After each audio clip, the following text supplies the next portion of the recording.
வணக்கம். இன்னைக்கு மோர் குழம்பு செய்கிறது எப்படின்னு பார்க்கலாங்க. சவு சவு போட்டு மோர் குழம்பு. கடாய் வச்சுட்டேன், ஸ்டவ் பற்ற வச்சுட்டேன், கொஞ்சமாக எண்ணெய் ஊற்றிட்டேன். இப்போது இந்த காய் வதங்குற அளவுக்கு மட்டும் கொஞ்சமாக எண்ணெய் விட்டுருக்கேன்.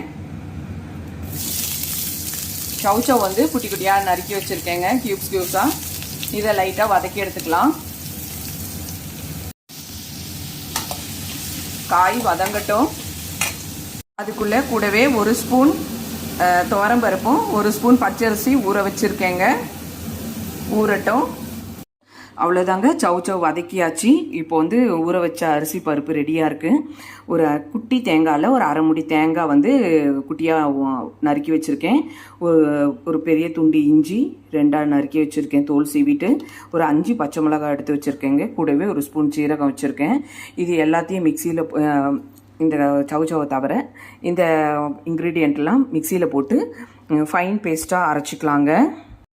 அவ்வளோதாங்க. இப்போ எடுத்து வச்ச இன்க்ரீடியண்ட்டெல்லாம் ஒரு ஃபைன் பேஸ்ட்டாக அரைச்சி வச்சாச்சு. இப்போது அகைன் நான் ஸ்டவ் பற்ற வச்சுட்டேன்.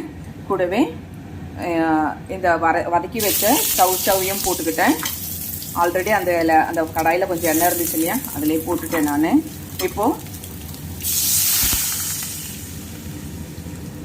ஒரு 2 கப்பு தண்ணி அளவுக்கு வச்சுட்டேன். இப்போ இது நல்லா இன்னும் கொஞ்சம் வேகட்டும். கொஞ்சமாக உப்பு போட்டு இது வெந்துட்டு இருக்கட்டும். தேவையான அளவுக்கு கொஞ்சம் உப்பு போட்டுக்கலாம். நாங்கள் உப்பு போட்டுக்கிறேன் எனக்கு தேவையான அளவுக்கு.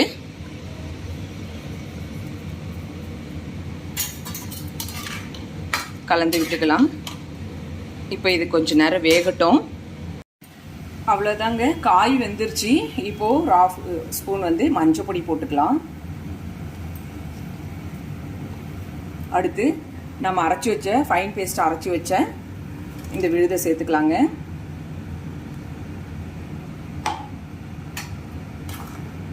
இது வந்து கொதி வர்றதுக்கு நல்லா ஒரே ஒரு கொதி மட்டும் வரட்டும். அதுக்குள்ளேயே தயிரை வந்து நம்ம ஒரு மிக்சியில் போட்டு சும்மா ஒரு ஓட்டிக்கலாம். ஓகேங்க, இது இப்போ நல்லா கொதி வரட்டும். இந்த பச்சை வாசனை போகிற வரைக்கும் இது நல்லா கொதி வரட்டும். ஆனால் கலரி கொடுத்துருக்காங்க. ஏன்னா நம்ம வந்து அரிசி பருப்பும் நம்ம அரைச்சி போட்டிருக்கோம். ஸோ ரொம்ப பிடிச்சிடக்கூடாது, கெட்டித்தன்மை அதிகமாகிடக்கூடாது. கொஞ்சம் கலரி கொடுக்கலாம். இது கொதி வர்றதுக்குள்ளே நான் வந்து பசுந்தயிர், நான் வந்து ஒரு 1/2 லிட்டர் தயிர் வந்து எடுத்து வச்சுருக்கேங்க. இதை ஜஸ்ட் மிக்சியில் போட்டு ஒரு ஓட்டிடலாம். அவ்வளோதாங்க. அதுக்குள்ளேயே பக்கத்தில் வந்து ஒரு சின்னதாக ஒரு கடாய் வச்சு அதில் எண்ணெய் விட்டு காஞ்ச மிளகா, கருவேப்பிலை, ஒரு 3 காஞ்ச மிளகாவும் கொஞ்சமாக ஒரு 2 கொத்து கருவேப்பிலையும் போட்டு தாளிச்சிக்கலாங்க. அவ்வளோதாங்க, எண்ணெய் காஞ்சிருச்சு. இப்போது ஒரு 1/2 ஸ்பூன் கடுகு சேர்த்துக்கலாம். பொரியட்டும். கூடவே ஒரு 1/2 ஸ்பூன் உளுத்தம்பருப்பு சேர்த்துக்கலாம்.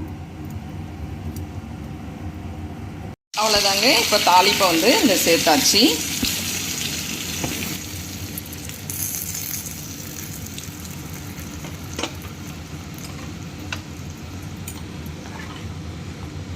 அவ்வளோதாங்க, மோர் குழம்பு ரெடி ஆயிடுச்சு.